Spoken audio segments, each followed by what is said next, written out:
So my name is Manu. It's a pleasure to be here. First time in Austin, first time at this conference as well. So it's really nice.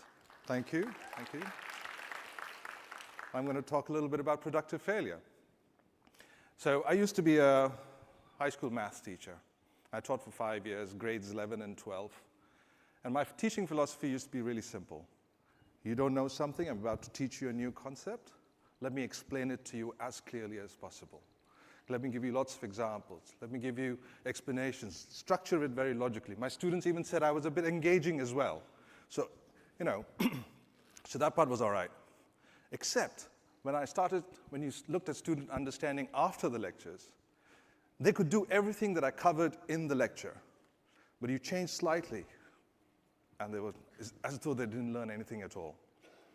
Right? So I was at loss. And what do you do when you first try something and it doesn't work? I tried the same thing again, and it didn't work. So 4 years, 5 years of teaching, and then I got a scholarship to do my PhD. And that's when I started looking at, why does this happen, right? And about 10 years before I had started teaching, researchers had already started to gather information about this. They'd gone into classrooms of very well-taught math courses, looked at how engaging, how clear the instructions were. Students themselves reported, just like my students did, that the instructions and explanations were very clear. Yet, when they probed understanding, they found that the understandings were shallow. So as a researcher, as a scientist, you need to figure out what exactly is the problem you're trying to solve. So the problem, it seems, was not that we learned poorly from bad lectures, because that's obvious. The problem was that we learned poorly from very good ones. That is the problem. That's so counterintuitive. How is it that I can explain to you something very clearly? How is it that even you think that you've understood the things that I've tried to explain to you, and still your understanding remains shallow? So the next bit was to understand why that happens. What are the underlying reasons for why just a very clear instruction gives you the illusion of learning without deep understanding? Right? Why does that happen? So there are several reasons. I'll go into a few of them, but not all of them. First is the idea of seeing things. The idea of seeing is if you want to understand something deeply, you need to be able to see the deep structure. Let's do a thought experiment. Suppose you're in a movie theater, you're watching a movie. It's very entertaining, it's very engaging. Now imagine the person sitting next to you is an expert director. We just had the Oscars, right? He's an expert director. You come out of the movie, and I ask you a question. Did you see the same movie as the director? And you say, yeah, Manu, of course I did. I was sitting right next to them. But if I asked you the question, did you see what the director saw? Chances are you would say no. It was right in front of you. It's the same movie, it's the same perceptual stimulus. But decades of research comparing experts and novices in any domain, you have the same stimulus. It could be a math proof, it could be a movie, it could be art, it could be poetry, it could be any diagram. Experts looking at the same perceptual stimulus see very different things from novices. They tend to see the deep structure, whereas novices tend to see the superficial structures, or the superficial aspects of the representations. Because seeing is not simply a perceptual exercise. How wonderful it would be if seeing were really just a perceptual exercise, except it's not. It's a cognitive exercise. We see with the knowledge that we have, which is why experts see different things and they see things differently. Right? So the first job of teaching is actually not to tell or to explain your expert knowledge.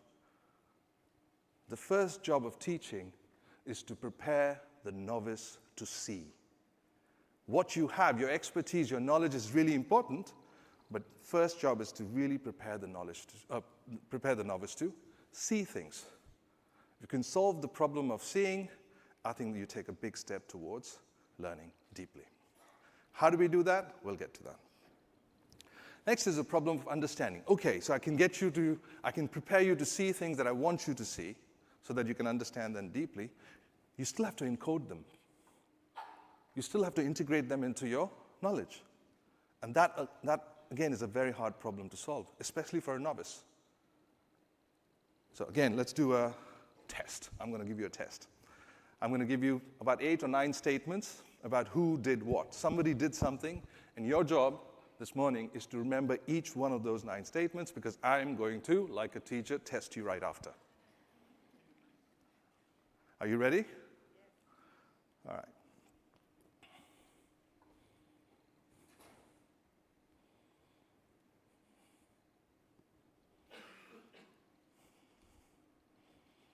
Okay, time's up. Now, chances are, if I took an average, if I took an average number of statements that you can remember about who did what, right? You can try it yourself and give yourself 10 seconds to maybe think about how many you know. Chances are you remember about 4 or 5. I can also predict that you probably remember the first ones and the last ones. The middle ones are a bit hazy unless they're really connected to you in some way. And now imagine, it's 4 out of 5, 4 or 5 out of 9 or 10 statements. That's a barely passing rate. Now imagine if I told you that I can give you another set of 10 statements, and you will remember, each one of you will remember all of them perfectly, without and effortlessly. Are you ready? All right, here are the statements.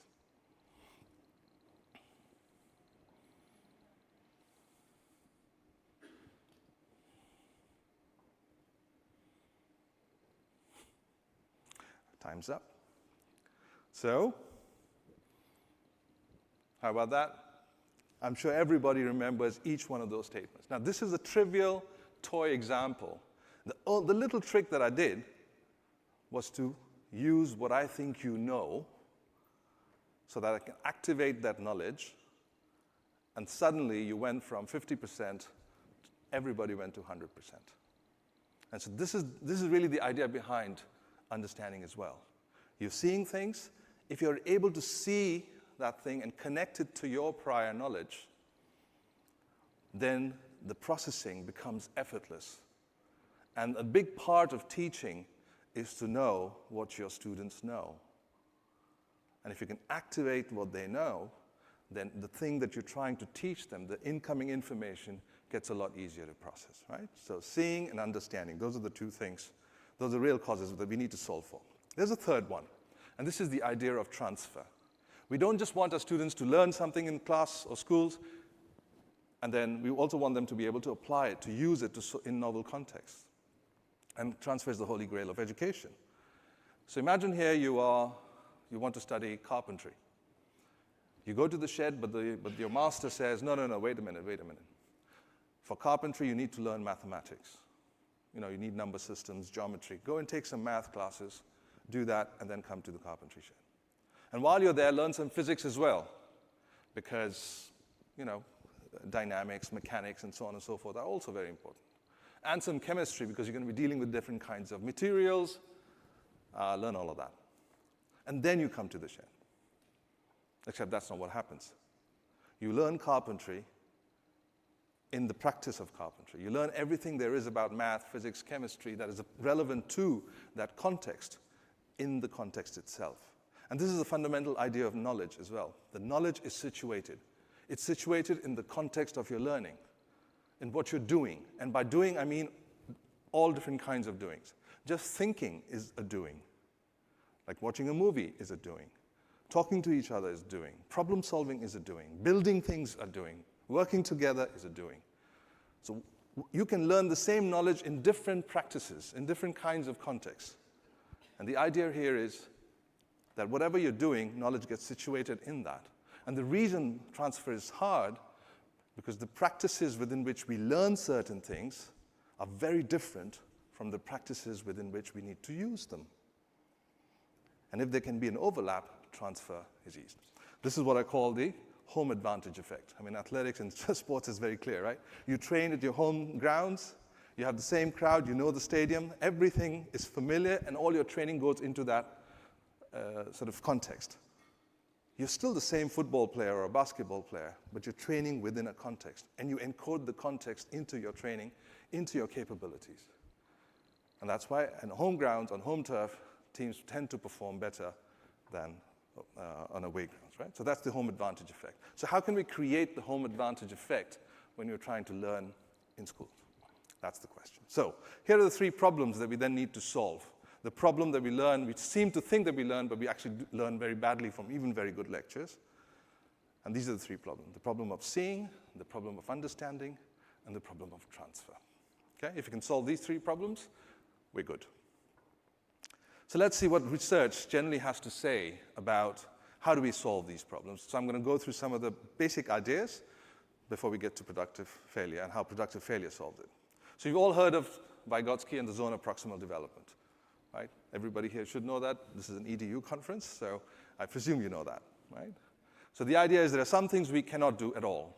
So if you ask me to dance salsa, there's no chance. No matter how much help you give me, I'm unlikely. I have 2 right feet, right?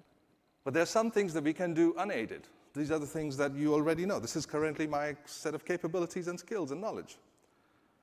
Learning and growth happen in this zone, which is I can potentially do those things, but if I'm given some help or structure or scaffolding. So that's the zone of proximal development. We need to enter this zone, and that's when we're learning new things. The question becomes, how do we enter this zone? If I give you a task and you're able to solve it perfectly well, that's success. Are you in that zone? No. So I make the task a little bit harder. And again, you're able to do it. Success. Are you in the zone? No. You're still in that first zone where you can do things without any help. I keep making it harder and harder and harder until we reach a point where you cannot do the task anymore. And that's failure. That's the information I need. That's the information you as a learner also needs. To know that now you're entering the zone. This is the zone of learning. This is the zone of growth. And failure is the one thing, and the failure is the information that you need that gets you there, not success.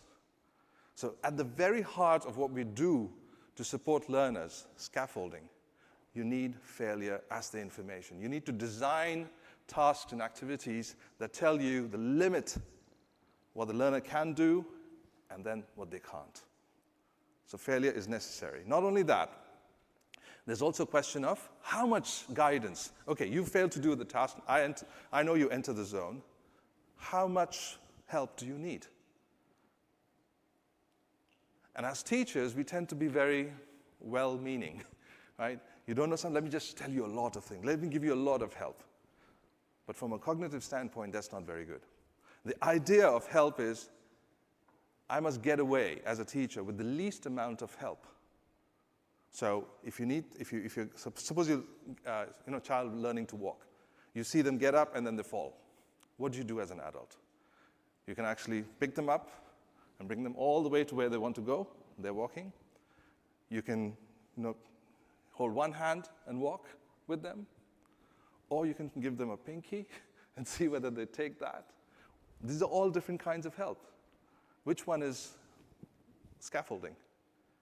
It's the least amount of help. Because that places the full cognitive effort on the learner. And as long as that effort is on the learner, that's where you're optimizing learning and growth. Okay? So that's scaffolding. So if we need to design this, then we need to do scaffolding properly. And for that, we need failure information, and we need to keep the bulk of the cognitive effort on the learner. Turns out psychologists have studied children at play a lot, because that gives you a lot of information about how we learn and grow. The first few years are the steepest learning years of our lives. So if you can understand these steep learning curves, I think they're very informative. So imagine you're now all children who love to play with toys, new toys, exciting toys. Okay? The room is nicely divided into 2 groups, so 2 halves. So I'm going to come to group A. I'm going to say, hey kids, here's a new toy. You've never seen it, you've never played with it. Would you like to play with it? Very enthusiastic. I said, okay, fine, I'm nice, I give you the toy and play with it as you like.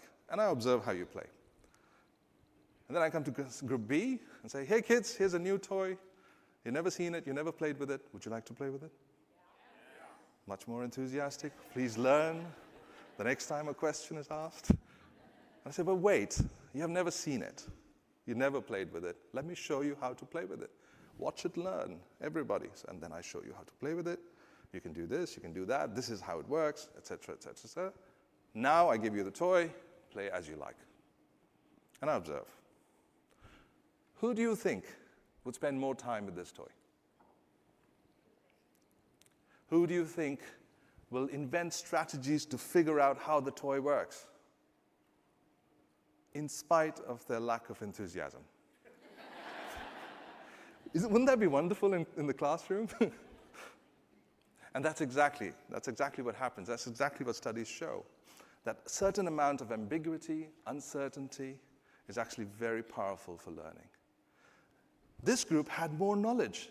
They were as free to use as they liked as this group, but you had the knowledge, the correct knowledge as well.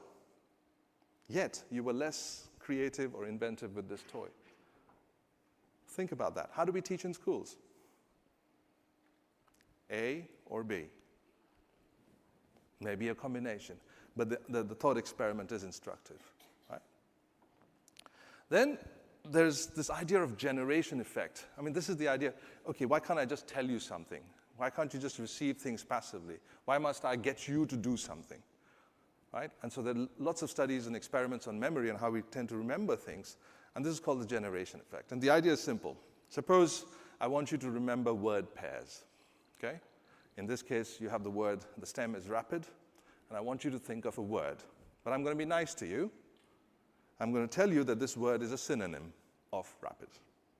I'm going to be even nicer and tell you that the first letter is the letter F. Okay, so what's the word? Fast. Most of you must have thought fast, right? Now imagine, again, I do this experiment where to group A, I give them the word rapid and fast and just say, let's say 10 seconds, try to memorize this word pair. So the next time I ask you rapid, please say fast. And to this group, I say, first generate the word. So for 5 seconds, I say rapid. With this hint, all of you said fast. Okay, now I show you the correct word. Okay, so I just get them to generate first before they actually see the word. Suppose later I test all of you. Which group would do better?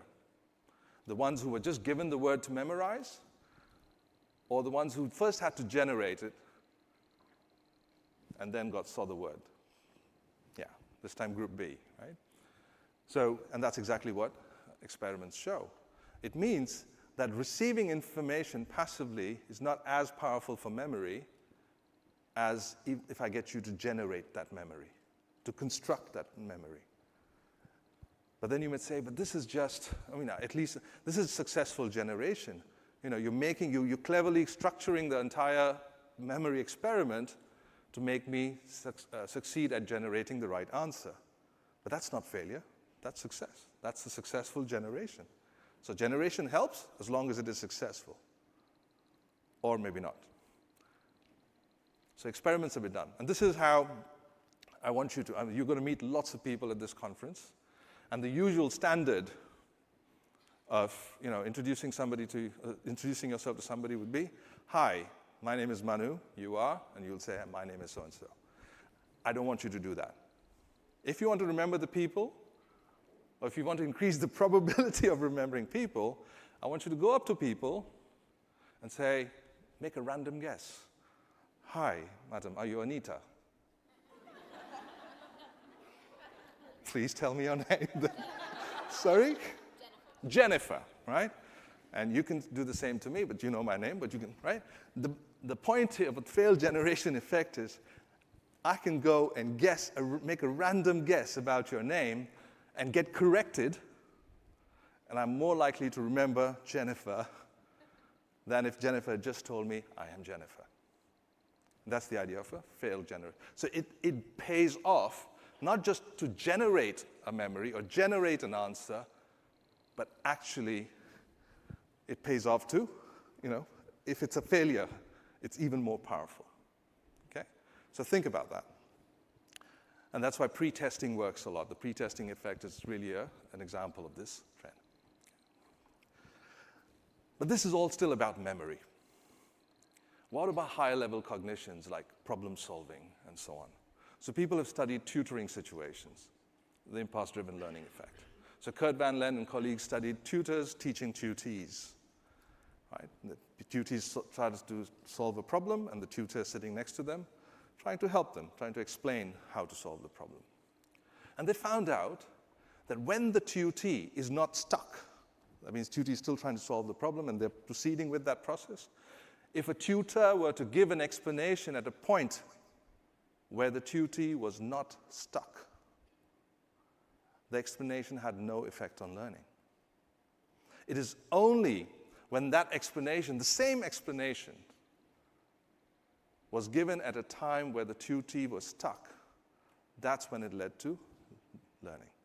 So think about that. It's not just memory, it's even in problem-solving situations that it pays off to generate a solution strategy, get stuck, because that's the time. If the explanation comes in, that's what leads to learning. So again, you see the thread of generation, failed generation, and even in problem-solving situations. And then that was my doctoral thesis, the productive failure effect, where I showed deliberately designing for failure. The idea was, if all of this research shows that failure is critical, failure can be useful for learning, the question I asked was, if that is so, then why do we wait for it to happen? Why do we wait for failure to happen? What if we could intentionally, deliberately design for failure when you're first trying to understand something new, in a safe way, and then teach you that concepts or ideas? Could that be useful? And that's what the whole idea of productive failure is. It's a two-phase design, where in the first phase, we get students to generate solutions, ideas, representations, strategies to problems that we carefully design for them. I will give you an example. And once they've done that, and these problems are designed in a way that you will not be able to solve them correctly. So intentionally, they're designed for failure. And then the instruction, the consolidations. The expert knowledge is important, but when it comes after the first phase of generation and exploration and failure, the combination is what makes it productive failure. So let me show you an example in math classrooms. And I taught math, as I said, and I also researched mathematical cognition. And the reason I researched mathematical cognition is, how many math teachers are here, by the way? Okay, so I'm a math teacher, so I can say this. Math teachers are very particular, to put it nicely. And I'm talking about myself. The idea is, and they argue that math is so abstract that there's no point in doing the first phase. I mean, what are kids going to do? Math is so abstract, so I have to tell you something first before you can apply that knowledge.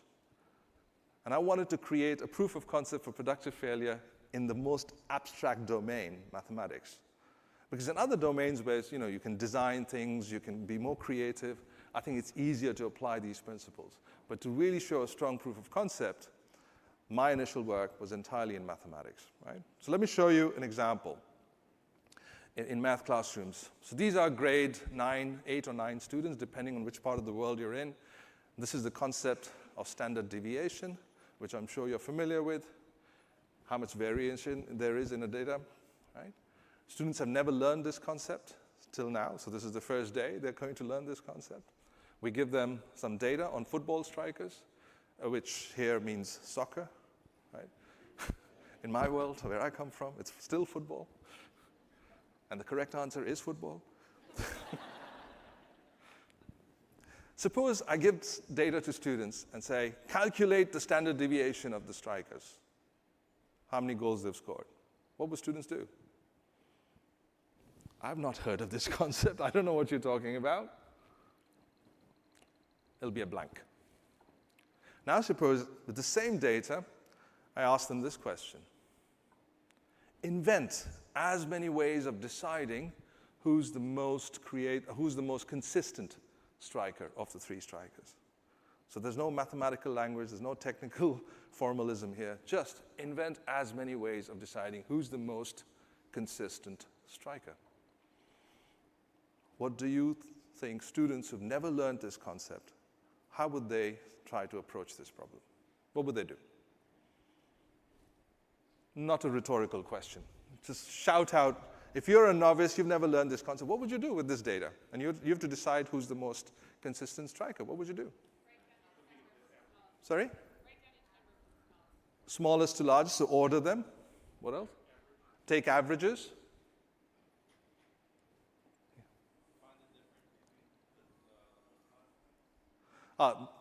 Okay, find the difference between the largest and the smallest value of which year appears the most, yeah? Tallying or frequency tallying, right? What else? Come on, there's more. There has to be more creativity in this room. Circle the largest number in each year. Just total them, yeah? Just sum up everything. Graph it, excellent. But you know what? Where do you find all of these ideas? In a math textbook, right? These are all normative ideas. Good ideas, please don't get me wrong. All good ideas, but you will find them in the math textbook. And this also illustrates why, as teachers, as experts who already know the knowledge, it's very hard to get into the novice's head. So let me show you what students actually do. Right? And this data comes from thousands of students in 4 different continents, including here in the States. Right? This is what they typically do. So you're right, they do take totals or they sum up.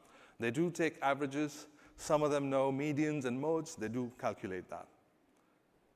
But as you can see, we know that they will use this knowledge.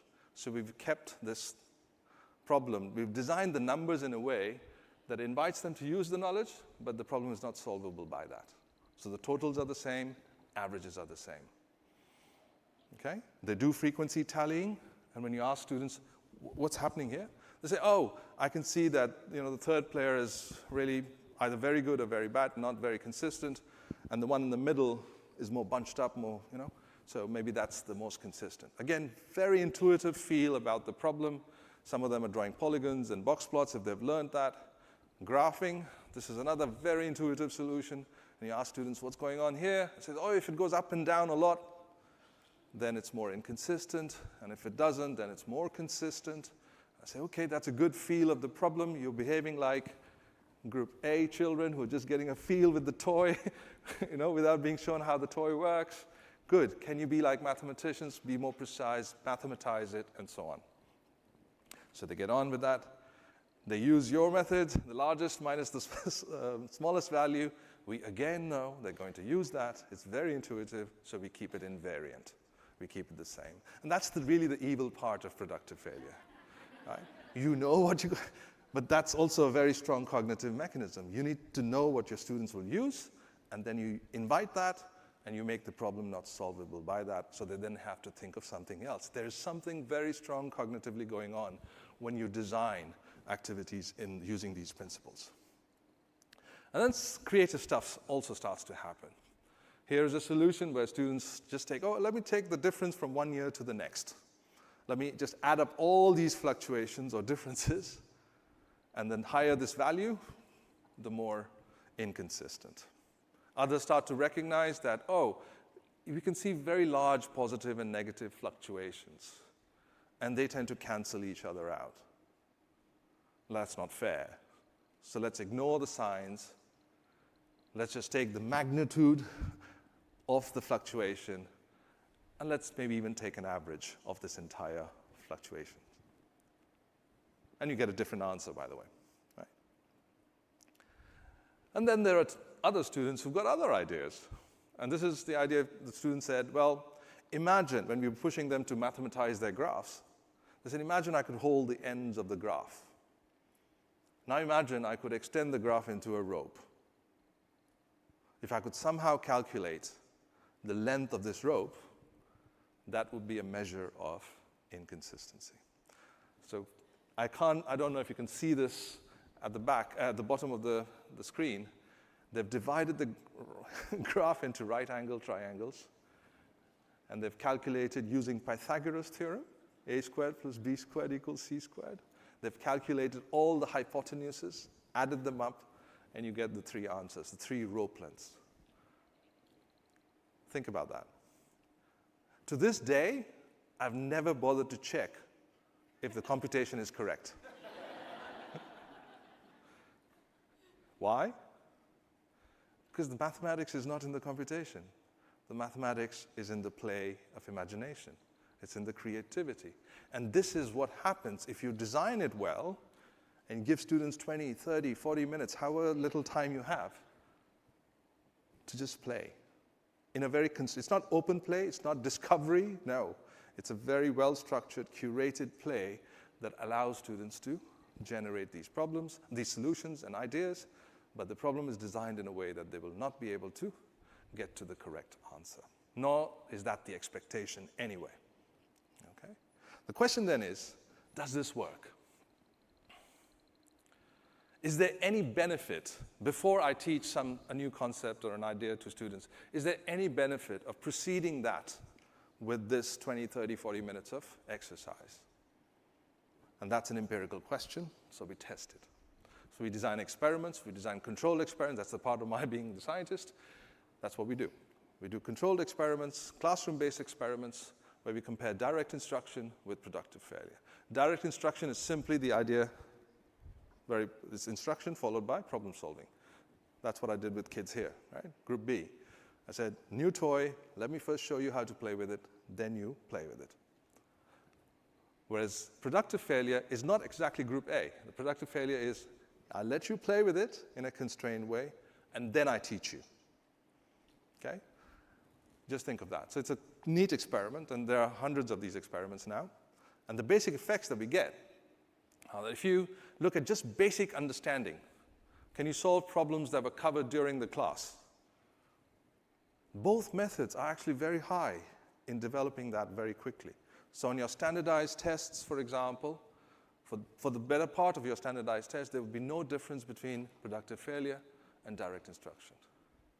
But when you start to test conceptual understanding, do they know why the formula or the method or the proof is designed in the way that it is?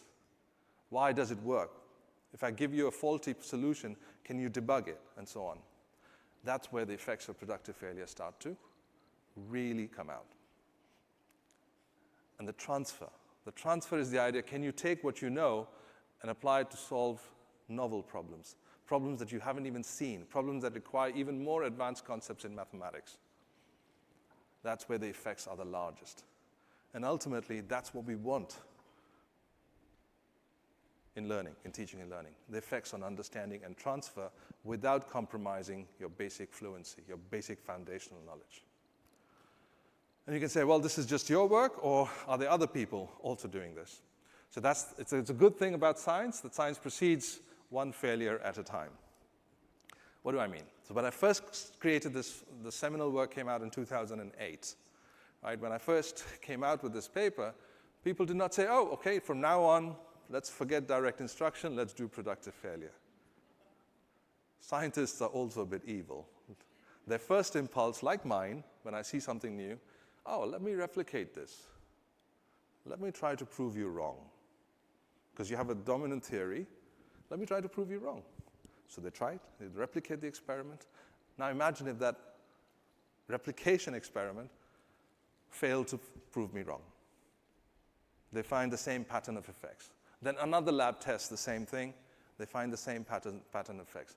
If repeated attempts to fail a hypothesis fail, that's when science starts to say, there is something there. There's something here, right? And that's exactly what happens. So in 2021, that's what we try to do in a meta-analysis. We don't believe in we don't believe in findings from one or two or few studies. You want aggregate sense of studies across different contexts, across different domains, not just mathematics.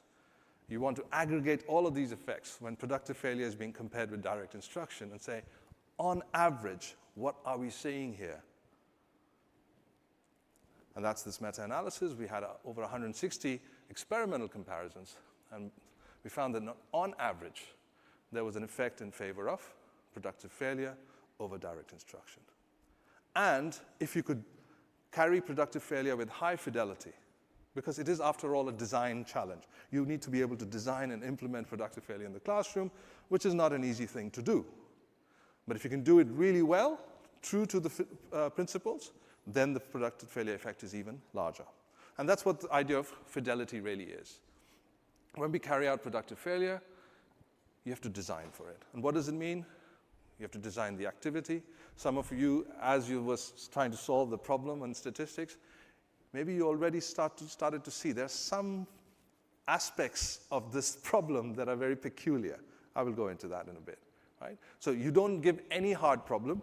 You need to design that problem or activity based on certain principles, which I work with teachers to help them design this. Not here, but I'll give you an example. That alone is not enough. You need to design how would students work? How would they interact with this problem, with each other, with the teacher? What are the principles by which you facilitate this interaction?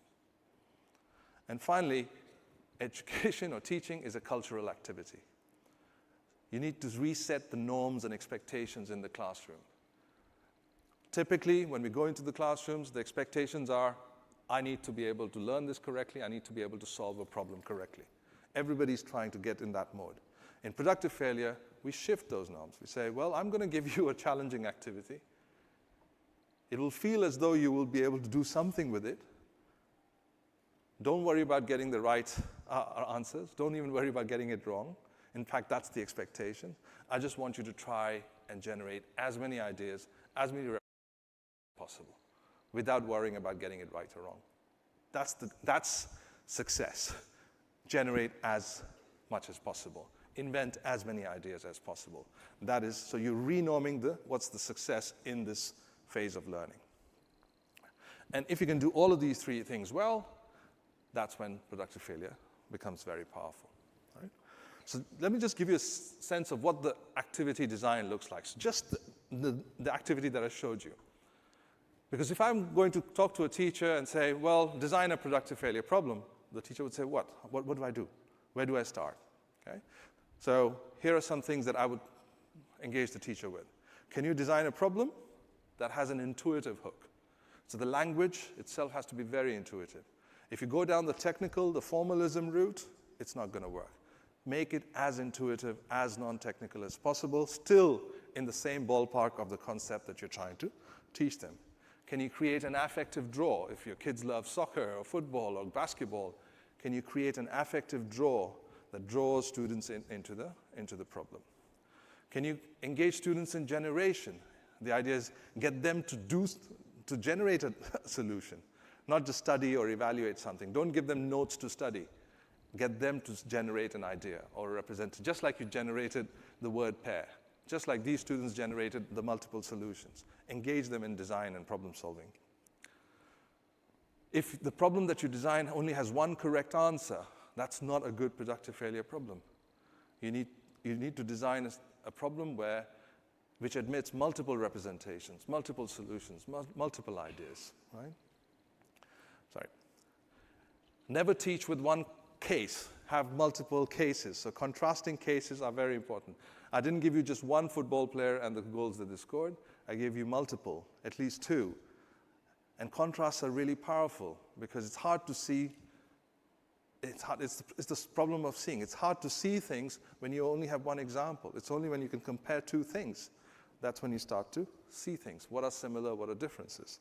And if you can then design these similarities and differences so that some things are kept the same and other things are different, as you saw, that's what invites failure. That's what activates knowledge, results in failure, and they generate even more solutions. And finally, keep the computational load as possible. Right? So don't focus so much on computation. Work with easy numbers and so on and so forth. Keep it as simple as possible. These are just the principles of designing the task. So I just wanted to give you a flavor that designing for productive failure tasks is not just not anything goes. There are specific sets of principles. Now you would say even with these sets of principles, the design space is very large. But that's what design is like, right? All right. So how do we kind of get a sense of, if you could design well, what is the productive failure effect? Imagine the learning gain that can happen in a classroom with a good teacher in 1 year.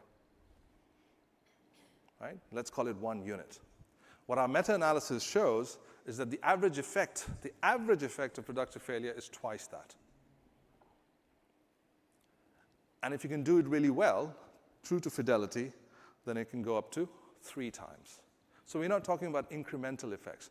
If you do productive failure as the paradigm, kids appear to be 1 to 2 academic years ahead of their peers, direct instruction peers. So it's a very, very strong effect. And like I said, it's not just coming from 1 study or 2, it's a meta-analysis across multiple domains. Then the question becomes, we don't have enough time in the curriculum, we don't have enough time in the school. Teachers are always stressed for time. I remember from my time as well, there's just so much to do. We can't do productive failure day in, day out. So one of my professors at ETH Zurich, which is the university I work at, he's a math professor. He said, Manu, I teach thousands of students in this massive lecture hall.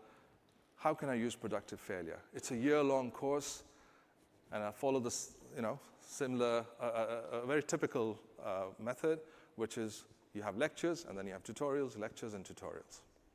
Right? How do I use productive failure in this course? And this course, by the way, it's on linear algebra, which is one of the hardest courses, if not the hardest course, all freshman students have to take. Okay? And I said, okay, we don't have to do productive failure for every lesson, obviously not. Because productive failure is where you want deep understanding and transfer. So pick the big ideas in your course. It's a year-long course. Let's say you pick 5 ideas in the fall semester and 5 in the spring. And let's just design productive failure interventions just for these 10 topics or 10 concepts that you're going to cover. We'll leave the rest as is. And that's what we did. We worked with the team to design these pockets, very like 30 to 40-minute problem-solving exercises, and we carried them out just before the idea with the big lecture. And we invited students to take these problems on, and we explained the rationale to them that if you do them, the benefit you will derive from the subsequent lecture will be even greater. Okay? The historical passing rate of this course is about 55%, because in Switzerland, at this university, anybody with a high school diploma or a matura, as they call it, is allowed entry into the university. So it's easier to enter, but it's very hard to stay in because the standards are really high. Right? But everybody gets a chance as long as you have the matura. So the passing rate of this course is amongst the lowest, and that's about 55%. So the question to you is this. This course lasts hundreds of hours of the course of a year. Our intervention was in these 10 doses, each lasting 35, 40 minutes, a total of about 7 or 8 hours a year. The historical passing rate is about 55. What would be a convincing improvement, if any, of this 8-hour intervention over the course of a year? Again, not a rhetorical question. Take a guess. 60? 65? So 10% improvement? 80? Wow, that's greed. Okay. That's greedy. I like that. I like that. All right, so I'll share with you. In the first iteration, because we're designing this, we could improve it by 10%. We went up to 65%. And as we refined the curriculum and the activities based on what we learned, we could move it up to 75%. Now think about that. Historically, the best of teachers have taught this course, and they've been hitting this wall at 55%. It's hundreds of hours. All we did was use good science, cleverly, surgically, true to the principles of productive failure, and within just an 8-hour intervention can receive massive effects. And now this is a mainstay, and that's how the lecturer teaches this curriculum. It's at 75%. Right? So the idea is you don't have to use productive failure for everything. Pick the right topics, pick the right concepts, the ones that you really want students to understand, and design for them. So why does productive failure work? What are the underlying learning mechanisms? Right? So just briefly give you an umbrella set of mechanisms so that you understand why it works. That's the science of the last 20 years in 20 seconds. Activation. I need to activate your knowledge so that you can process the incoming information better. The more I can activate, the more relevant that activation is, the better the processing of the new information. So getting students to generate multiple ideas, even if they fail, as long as those ideas are relevant to learning the new thing, that's good, solid activation. And you need to do that. What activation also does, it builds awareness of a knowledge gap. I tried so many different ways to solve this problem. I couldn't do it, so I know the limits of my own knowledge. And then there is a gap between what I know and what I don't know. That awareness is also a very powerful mechanism for learning. Because as human beings, when you have a knowledge gap, you've invested something, there is a knowledge gap, you want to close that gap. And that creates affect. And by affect, we've studied situational interest, for example. Students' interest in finding out what's the teacher's correct way. I'm now interested in finding that out. Their orientation and engagement towards the lecture or the instruction that the teacher gives is also different. Their orientation is one of mastery, and that is, I want to understand why your method is better than mine. That again leads to deep understanding. But it's not all of this is positive, by the way. There are also emotions involved.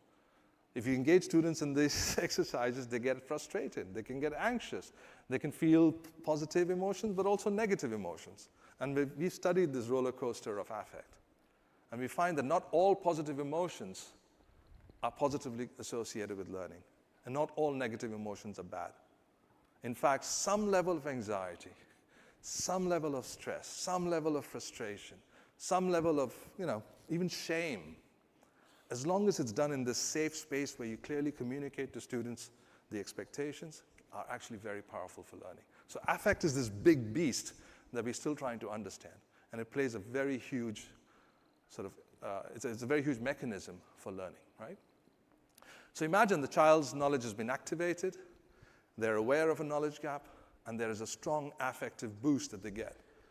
If at this point a teacher or an expert can come in and assemble the knowledge and work with you to teach you exactly the concept, that's what brings it all together, the assembly. Assembly, that's what makes it productive failure, okay? Now, failure gets, discussed in many different ways, often as a binary. It's either good or bad, right? And here it's instructive perhaps to distinguish two big constructs, and that is learning and performance. They are not the same thing. When you're in the learning zone, failure is a good thing, as I've shown. If you're about to learn something new, you need to enter the zone where you will, by definition, struggle and even fail. There, the type of failure is actually a good type of failure. That's the desirable failure that we want. But once you've learned this thing, and you enter the performance zone, that failure is not desirable, right? So imagine a surgeon learns how to do the surgery, that's the learning zone. They operate on dummies or they learn from something, right? That's the failure zone. They can make mistakes on dummies and simulations, and they learn from failure. When they're operating on you, God forbid, you don't want your surgeon to get any funny ideas. That's the performance zone. Failure is not acceptable there. And this is what I talk to teachers as well. Says, Manu, are you saying failure on exams and tests and all of these are okay? I said, no. The logic of productive failure is that if you want to reduce the likelihood of failure when it matters, when the stakes, in the performance zone, and the stakes are high, one way to do that is to understand the content deeply, and to do that, you design for failure early on, when they're first coming to understand these new concepts. So design for failure in that initial learning so that you understand deeply, so when failure actually is consequential, the likelihood is reduced. Okay? That's the logic of productive failure. Another way to think about, Another way to think about this is to put them orthogonally, learning and performance, right? Experts are in that zone, what we call productive success, where they're performing very well and they're also learning deeply. Csikszentmihalyi, the flow psychologist, right? He called it the flow zone. That's the flow. They're experiencing the flow. Learning and performance are perfectly aligned here. But that takes time to get there, right? I shared with you productive failure, where performance is low, but there's deep learning. Right? That's what productive failure is. Your initial performance is low, you're not getting to the correct answers, but there's deep learning going on there. Pure discovery, which is there's no learning, there's no performance, expecting kids or people to just figure out things by themselves, that doesn't work terribly well. Okay? And that's unproductive success. There is no learning, there's no performance. Oh, that's unproductive failure, I beg your pardon. No learning, no performance, pure discovery. But the biggest beast in the room is unproductive success. It's the illusion of learning in high performance. And that's what we're trying to fight. Right? With that, I thank you. And I look forward to your comments and questions. I believe we have some time for that. Thank you very much.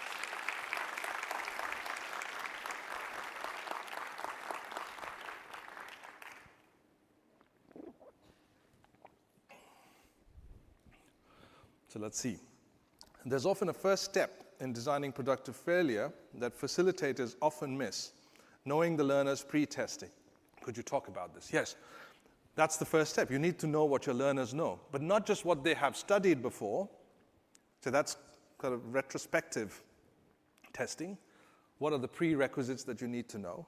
But also prospectively. What do they know about the thing that I'm going to teach you? That's much harder. I can give you a test on what you've covered in the curriculum so far before this concept. But productive failure goes one step further and says, I also need to design problems or testing that helps me understand what do you know about the thing that you're going to learn. That's the productive failure problem. That's the knowledge that I also need to activate. Okay? How can we distinguish between failure that leads to learning and failure that reinforces misconceptions or bad habits?